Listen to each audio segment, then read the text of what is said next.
Well, yesterday, the NAACP released its highly anticipated report on Tea Party racism. Now, you and I both know that since the NAACP is a nonpartisan organization, the fact that this is just happening now, released 13 days before an election, pure coincidence.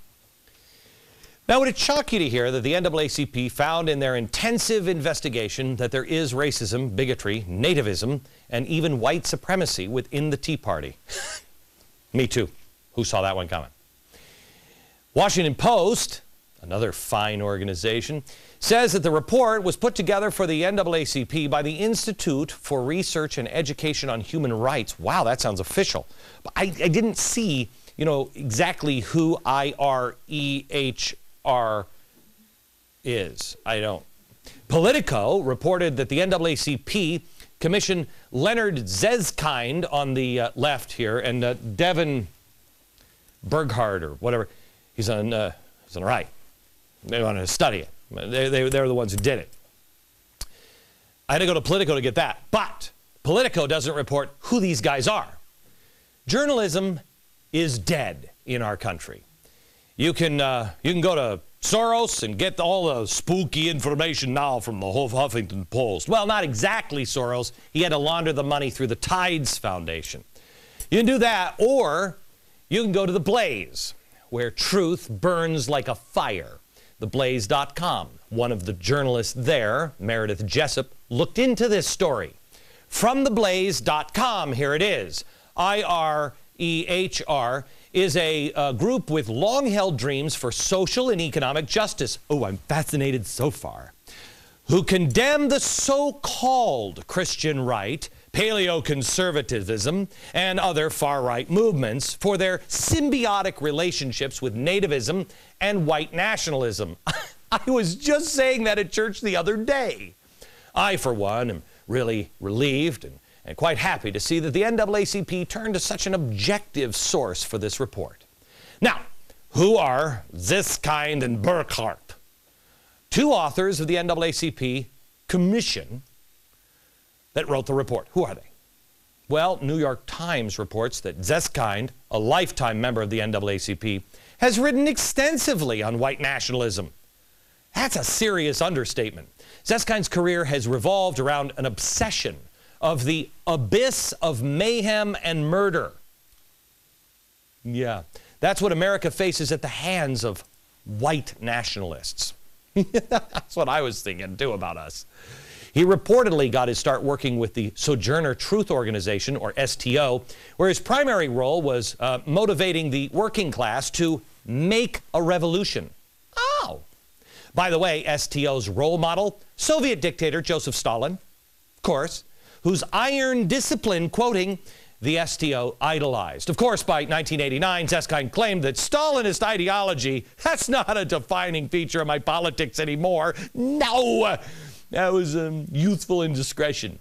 Maybe he suddenly converted to a raging capitalist like all the communist, Maoist, Marxist, socialist, and anti-communist involved now with the radical left. Anyway, his co-author, Burghardt, expanded his work to study white nationalism to include condemning anti-illegal immigration groups like the Minutemen on the country's southern border, claiming the group was not patrolling the border to enforce American immigration laws. No, they just wanted all non-whites not coming in. This again from TheBlaze.com. According to Burghardt, the Minutemen represented Klan-style border patrol while working for the Center for a New Community. Burghardt participated in programs for the Center for Democratic Values, the think tank arm for the Democratic Socialists of America, or DSA. Isn't it amazing that the NAACP would have the gall to cast aspersions on the people the Tea Party associate with when then they themselves are associating with communists and socialists to attack Americans? The vast majority are good, decent, patriotic Americans who couldn't care less that Barack Obama is African American. Who cares? I don't care. Do you care? I care about his core. I care about the core of the country. I care about America's future. Don't you? Isn't that? I mean, if you're going to dislike somebody, shouldn't you dislike them for a reason? I mean, being a racist is just stupid. I mean, there's lots of reasons to dislike people. Color ain't one of them. It's just another indication of the sad, pathetic desperation of the left. But wait, there's more. Next. You know what Glenn Beck's biggest complaint is about the story of stuff? He said that the story of stuff promotes social justice. And you know what I say? Damn right, Mr. Beck. Damn right. And I'm going to keep promoting social justice with all of you because that is the best way to honor and protect and defend this country. There you go. See, all we have to have is an open debate. It absolutely is promoting social justice. That's great. Now, question is, do you know what that means? That's the lady, who's behind the story of stuff, which is now shown in over 4,000 schools and still on the curriculum for many kids across the country. Well, now, oh, by the way, it comes from the Tides Foundation. And they're doing it in churches now, too, which is another thing. But now she's also going to PBS with something called Little Scoops for Kids. Oh, this is so great. Little Scoops. What is it called? Loop Scoops. Whatever. This is going to make your eyes bleed. Hey, wait a minute. Don't your tax dollars go to PBS? That's right, they do. PBS Kids and WGBH have teamed up with Annie Leonard to create 8 short cartoons geared to 6- and 9-year-olds. GBH, by the way, is the flagship station of PBS in Boston. Wait a minute, PBS, they're partners with NPR, right? The ones who just took $1.8 million from George Soros and then fired Juan Williams because he's on this network? It's such a small world. I'm sure it's just a coincidence. Anyway, it's good she understands justice. Let's see what our kids are in for when they watch PBS. Watch. And now let's meet another young video game tester. Stage 1. Construct your weapon. Woohoo! How indestructible would you like it to be? Hugely. That's a juice box. How is this a weapon? 4 billion juice boxes are thrown out every year. So in 300 years, that makes... 1.2 trillion? This isn't a weapon for us. It's a weapon for the droids. They could bury us in juice boxes. Instead of this, make me a handheld thingy that you can pour juice into and wash and use again and again. Brad has passed his test. Now, Brad, here's how it can be a weapon. It's great. Those evil juice boxes. Good job on that test. And I hope your kids don't fail. And if your kids are lucky, they can start telling you how stupid you are for buying juice boxes. ADD moment. As a dad who's had to put together the 17-part sippy cups, I love juice boxes. Juice boxes, I love you. I don't have to wash you. I don't need a master's degree, in engineering to figure out how to put those damn sippy cups together. This is miraculous. That is crap. And that's your tax dollars at work. You want to spend your own damn money producing that cartoon crap? Go ahead. In the meantime, don't you move. I got you covered. There's more. Oh, yes. The icing. The dangerous icing on the cake. Coming up next. Don't forget, 8 o'clock with Bill O'Reilly tonight, Juan Williams. Now, I just showed you one of the newest indoctrination videos produced by Story of Stuff creator Annie Leonard. Videos produced with your tax dollars and produced by Tides Foundation, if I'm not mistaken. Here's another one of them.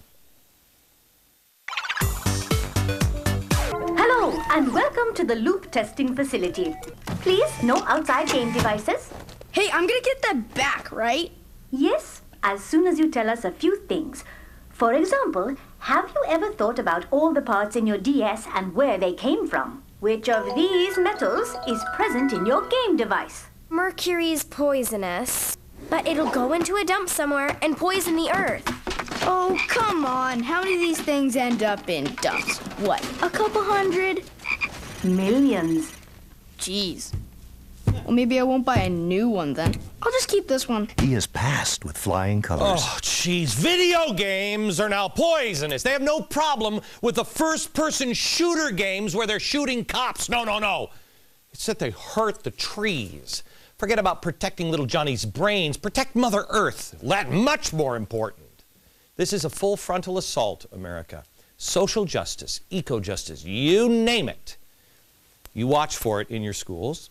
You now have to watch for it from the same people in your churches. And now, PBS. PBS is doing it on TV. This is exactly why the last few weeks I've called on grandparents to please, I know you have earned your retirement. Please come out of retirement. Please. Forget the golden years, whatever you were planning on doing. There's so much more important things. We need your help. We need you to pass on to the, please, teach our children. Mom and dad most likely are just working 400 jobs just to keep their heads above water. Pull the kids out of school and homeschool them. I loved my grandfather. I loved him. I spent my summers with him. Please spend the summers, spend all year with your grandkids and homeschool them.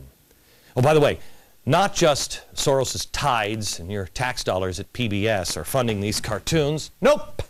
Nope, you're going to love this. Also produced with dollars from the EPA. Yeah, the Environmental Protection Agency helps fund the indoctrination of your children. Your tax dollars at work. Special thanks to Lee Doran of the Competitive Enterprise Institute for being the watchdog on this story. Final thoughts next.